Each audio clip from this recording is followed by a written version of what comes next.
Hey, what's up everyone? GameDad here, coming at you guys with part 3 of my current SNES collection. Now recently, in the past 2 weeks, we've gone through about 60 of the games that are in my collection so far, and today we are going to check out another 20 to 30 more. So come with me as we check out the games that are on the list.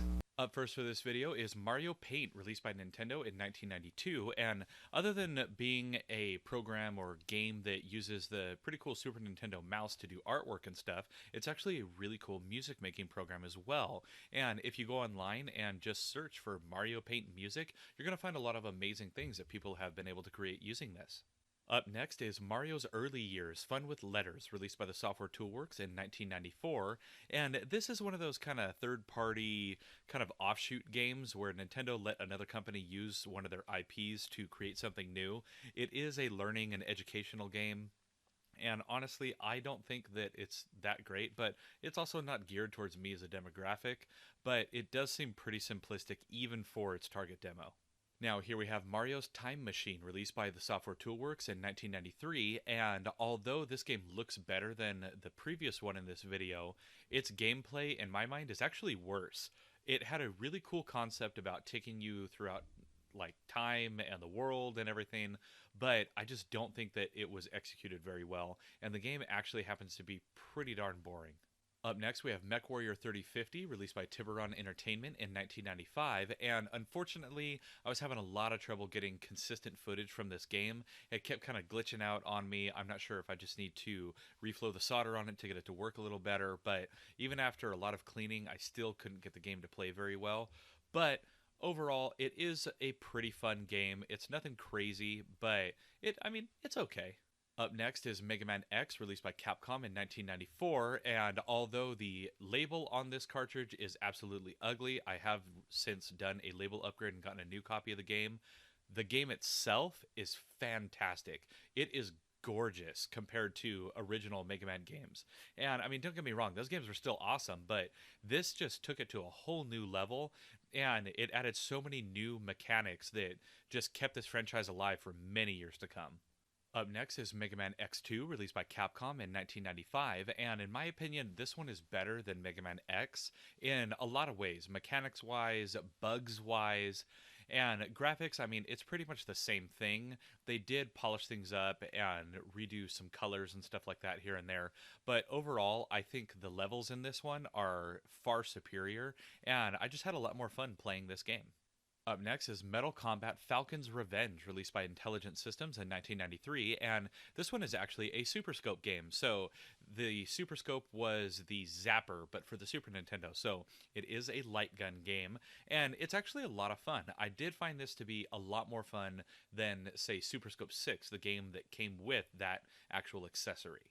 And here we have Mighty Morphin Power Rangers, released by Natsume in 1994, and this one is just classic beat-em-up action. You're going around and you're fighting all the, I think they're called putties, and as you can see right here, playing as Jason, the Red Ranger, and just going around and beating up the baddies. It is just a side-scrolling beat-em-up with a Power Ranger skin on it. And here we have Mortal Kombat, released by Sculptured Software in 1993, and while the game is still fun and the mechanics are essentially the same as the Genesis version, this one had no blood. So that's pretty boring for a Mortal Kombat game, but I mean, at least you still get the fighting, I guess, right? And here we have Mortal Kombat 2, released by Sculptured Software in 1994, and this one I think is far superior to the first one. The first one is, of course, a lot of fun, but the second one, I don't know, the gameplay, it was more refined, you got more characters, and as you can see, you got blood. So, made it just as good as the Genesis version, and I mean, it was really just your preference, Nintendo or Sega. And here we have Mortal Kombat 3, released by Sculptured Software in 1995. And the biggest thing that I remember about this one was the addition of Shiva. So you always had Goro, the four-armed guy, but in this one you got Shiva, the four-armed lady. And man, she is brutal. I always loved playing as her when I played Mortal Kombat 3 or 3 Ultimate, which is next up in this video. Now here we have Mortal Kombat 3 Ultimate, released by Avalanche Software in 1996, and this game had a much more expanded roster. You got a ton more characters from canon, and it just, I don't know, the game It had similar play to number 3. They did tweak some things, but overall, I thought 3 was better than this one, a better game. But I do like the expanded roster in this game. Up next is NBA All-Star Challenge, released by Beam Software in 1992. And this one is, I mean, it's just like a one-on-one basketball game. As you can see right here, playing half court. I will say graphically, the fact that they have reflections on the ground, I don't know, it's just really cool to see that in this era. I mean, you didn't really see effects like that. But overall, I mean, it's just kind of a one-on-one basketball game. Nothing crazy.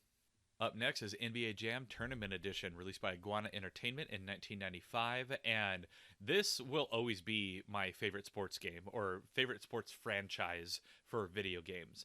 I love NBA Jam. I always played it on Sega as a kid, but even playing it on the Super Nintendo, it's just as fun. It has all the magic of NBA Jam, and the Tournament Edition added new players and teams, so that's awesome. Up next, we have NBA Live 95, released by Electronic Arts in 1994. And this one took a totally different camera approach than any of the other ones I've played. As you can see, it's kind of an isometric view, and you see the court at an angle. One thing I will say about this game, though, is I can't think of any other Super Nintendo game where I experienced slowdown or lag in the game. And this one definitely has it. When everyone's on screen, it slows down. And here we have NCAA basketball, released by Sculptured Software in 1992, and those people knew how to make a cool game, man. As you can see right here, they went for a like moving camera kind of thing. So the camera is constantly rotating around the player depending on where they are, and it gives you these really cool 3D effects in the game. And I mean, it's a little distracting having, you know, just a blue area everywhere, but the game overall is pretty fun.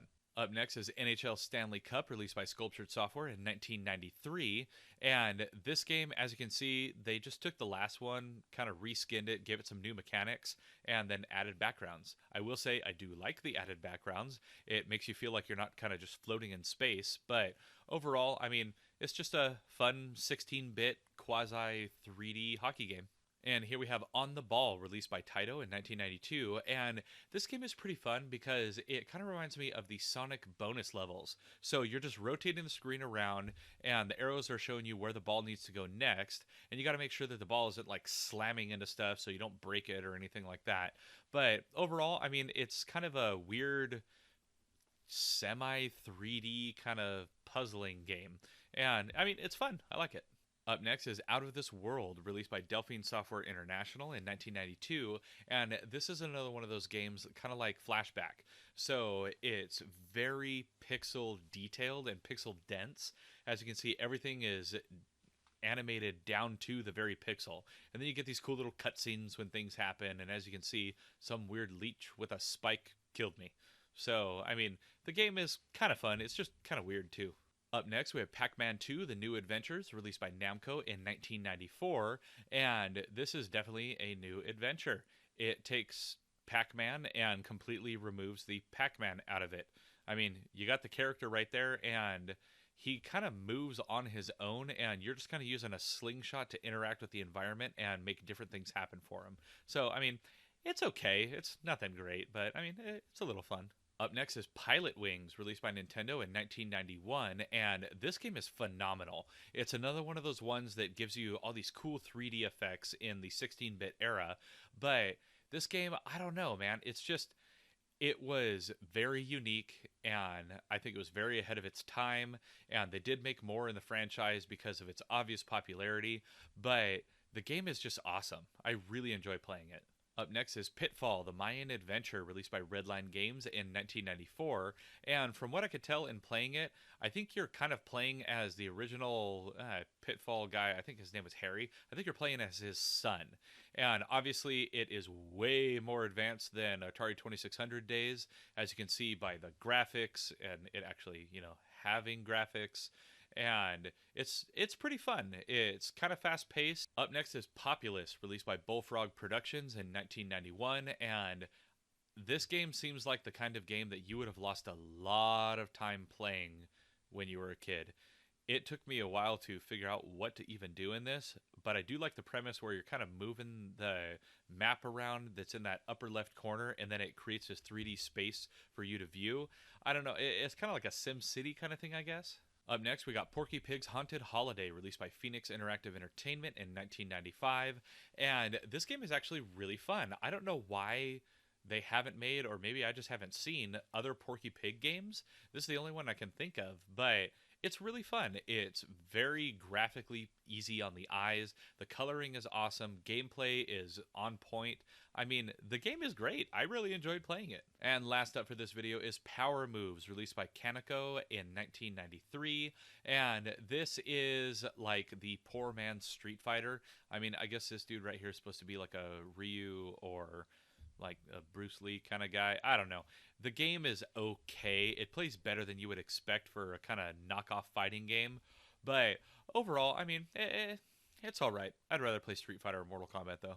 So there you have it, everyone. That is everything that is in part 3 of my current SNES collection. Now that we're halfway through this current collection series, have you noticed anything that might be missing from the collection that is an absolute must-play? Please let me know down in the comments below, and I'd love to hear what it might be. And while you're down there, please be sure to hit those like and subscribe buttons, as well as that little notification bell so you can alert every time I got a new video coming out. Now, as always, I'm GameDad. I thank you guys for watching, and I'll catch you later.